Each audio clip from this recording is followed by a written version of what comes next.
경기도 일산 일기 신도시 아파트 단지를 둘러본 윤석열 대통령. 이어진 토론회에서 재개발, 재건축 규제 철폐를 약속했습니다.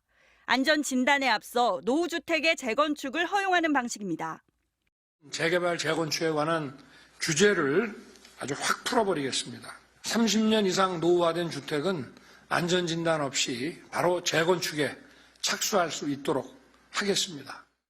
준공 30년을 넘긴 아파트는 전국의 173만 가구, 전체 아파트의 15%가 적용 대상입니다.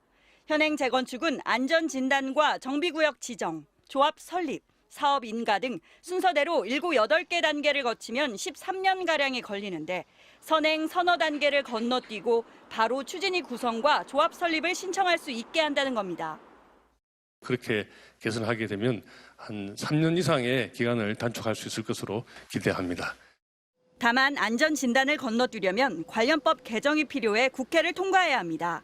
또 재개발의 경우 3분의 2 이상인 30년 이상 노후 건축물의 비율을 60%로 완화하고 지자체가 재정비 촉진 구역으로 지정한 곳은 50%만 돼도 재개발 절차를 시작할 수 있도록 할 계획입니다. 윤 대통령은 또 다주택자에 대한 중과세도 철폐하겠다고 밝혔습니다. 다주택자를 집값을 올리는 부도덕한 사람들이라고 해서 이런 징벌적 과세를 해온 것은 정말 잘못된 것이고 결국 그 피해를 서민들이 다 입게 됐습니다. 내년까지 신축되는 60제곱미터 이하 소형 주택을 사면 취득세가 50% 감면되고 취득세와 양도세, 종합부동산세를 계산할 때 다주택자 중과 대상에서도 빠지게 됩니다. 현재 다주택자에 대한 양도세 중과는 내년 5월까지 유예되어 있는데 정부는 유예 기간을 더 연장하거나 중과세 폐지를 포함한 세법 개정안을 추진할 방침입니다. MBC 뉴스 오유림입니다. 다주택자 종부세 중과세 폐지는 조세 정의를 해칠 뿐 부동산 시장 안정화에는 전혀 도움이 되지 않습니다. 주거비 부담으로 시름겨운 서민들에게 내 집 마련의 기회를 안겨주지는 못할 망정 정부가 투기를 부추기고 있으니 참담하기 그지없습니다. 이러고서 윤석열 대통령은 민생을 말할 수 있습니까? 더욱이 부자들에게 세금을 깎아주어 가뜩이나 텅 비어버린 나라 곳간은 어떻게 채울 셈입니까? 이번에도 부족분은 서민의 조세 부담과 월급쟁이 유리 지갑으로 메꾸려고 하고 계십니까? 재개발, 재건축 규제 완화도 마찬가지입니다. 막무가내식 규제 완화는 집값을 띄울 뿐만 아니라 안정성을 최우선하는 도시정비법의 취지에도 위배됩니다. 명백히 법을 개정해야 하는 사항임에도 야당과 아무런 소통도 없이 즉흥적으로 정책을 발표하는 것도 문제입니다.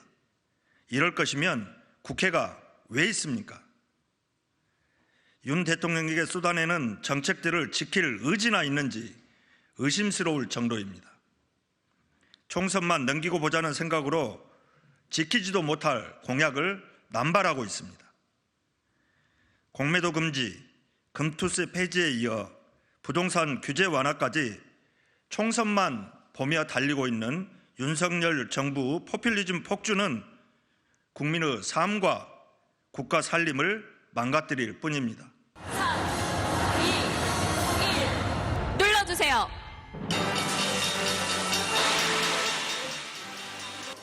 거래소 개장식에 참석한 윤석열 대통령은 공정한 자본시장을 강조했습니다. 내년 시행 예정인 금융투자소득세를 폐지하겠다는 깜짝 발언도 나왔습니다. 우리 증시의 장기적인 상생을 위해 내년 도입 예정이었던 금융투자소득세 폐지도 추진하겠습니다. 금융투자소득세는 주식투자로 5천만 원, 펀드 등 기타 상품으로 250만 원 이상 번 투자자에게 이익의 20에서 25%를 과세하는 제도입니다.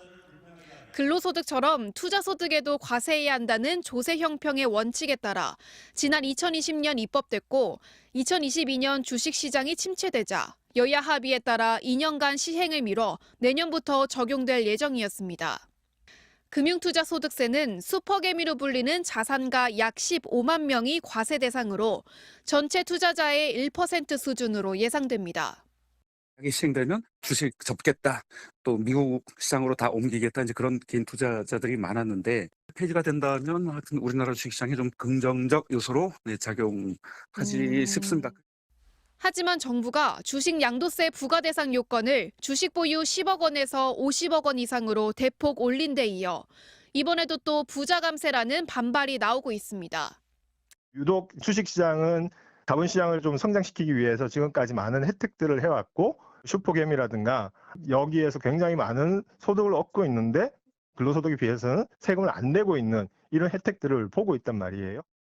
재개발, 재건축 요건 완화 때처럼 대통령의 깜짝 발언이 정책 부서와 조율되지 않은 것 아니냐는 비판을 의식한 듯 대통령의 발언 직후 기획재정부는 금융투자소득세 폐지는 대선 공약 사항으로 이미 조율된 정책이라고 강조했습니다. MBC 뉴스 김현지입니다.